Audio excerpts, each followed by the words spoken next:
Hello, this is Joe, your chief geek from Ancient Text Research.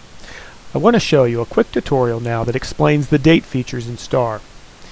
Not to be confused with Jewish dating sites like eHarmony. No, we're talking about the concepts of converting Gregorian dates to Hebrew and using those dates in searches against our ancient texts. Much of what I'm going to show you comes right out of our user manual, section 11, okay, under dates. So if you need to go back and look at anything, just know you can go to the user manual. All the information is right there for you to recall. So you can get to the date tool either via the tools menu here, the date converter, or the dates button. And I'm going to hit the date button and quickly show you how to convert a date. Here I already have a date up. You can select to change the year, the month, the day, hit the convert button, and then you'd like to quickly copy into the search field, you can do that. Okay, and then perform a search using that term. Notice when I do this copy, let's actually use a different date so that it shows you something different. Let's go to April here. Get something really, there we go. You know it's really different. Because we're going to see a change here. You'll notice that it cleans and gets rid of all these other markings and spaces and whatnot, so you have a nice clean normalized date to search on. Okay, so that's what quick copy does for you.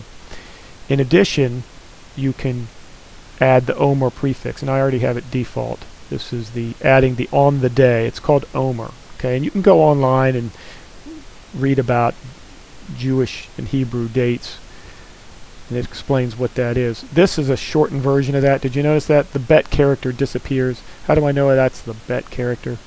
Because when I did the quick copy right here, I can then show the character definitions, and there's the bet, that first character. Okay, so of course you can do a search. I doubt we're going to find anything. I'm going 1 to 1000 in the whole Hebrew traditional Tanakh here. But here you go. I didn't set this up to find one, but by chance it might have existed. It didn't exist. This is a very long term, so it's very, very rare to find dates for these longer terms. They're shorter dates, and I will show eventually how you do a brute force here. Alright, so let me go back to this and show you that you can also use the copy feature by right-clicking that field and not only copying to primary search, but copying to secondary terms. So let's copy that to a search term. And this is something you're going to use when you want to search within the matrix. So we can take another date. Let's go to August, do a convert, copy that to the second term. See that? There we go. Alright. Now, that's how you do straightforward primary searches.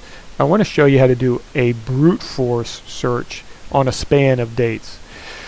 For that, we need to bring up a different tool. And it's going to come here under search. Search dates. Okay? And here you can see that we have the ability to provide a range, a from date to a to date. And why don't we just select to go here to the end of February for this date. And we're going to try to keep these dates a little shorter.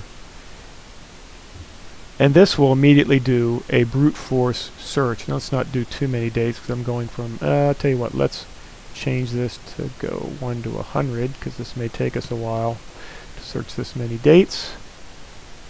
We'll do it like this. And what you're going to see here is that we're going to search February 21st to February 28th, and we're going to do it in primary search, and we've taken off the Omer prefix. So if we click that on, you'll immediately see that we're searching all these dates very quickly. Okay, so we just searched from 1 to 100. Each of those dates happens very quickly. If I'd gone to 1000, it would, let's just go to 500. You'll see it again. It'll go a little slower.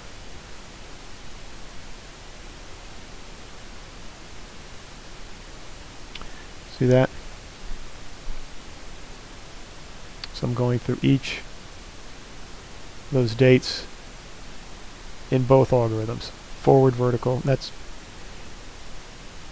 based on the algorithm settings. Another aspect that's controlling this search that you need to be aware of is the length. Under algorithm settings, we've constrained the length to 5. So had these been shorter dates, they would have been crimped. I'm not crimping them because there was nothing under 5. Be aware of that. Okay? I'll show you a quick search date that we found by brute force. This was the February 21st, 1960. This one comes out of the Chamberlain key. And so my query remembers that it was found at this length, and that's this date. And there it is. It actually finds it. Okay? So that was a brute force, but yeah, that date is in there at a length of 7505. And if anybody needs it, I could post that up to the Facebook page as a query, and you can import that into your system. One other setting I need to show you is how to search within a matrix. So in this case, we could search here, and for dates, you want to select that to search dates. And to do a brute force search of dates within the range, you will need to select this button here. And that way you can, just as we did an incremental search through our primary search, it will do the same for each matrix. It will go through incrementally and search all the dates at the length of that matrix of it. So hope this helps. A few things, it's all in the user manual. Just let us know via email if you need a particular video tutorial on any of the other features of STAR. We're all in this together, and until next time, Godspeed from your chief geek at Ancient Text Research.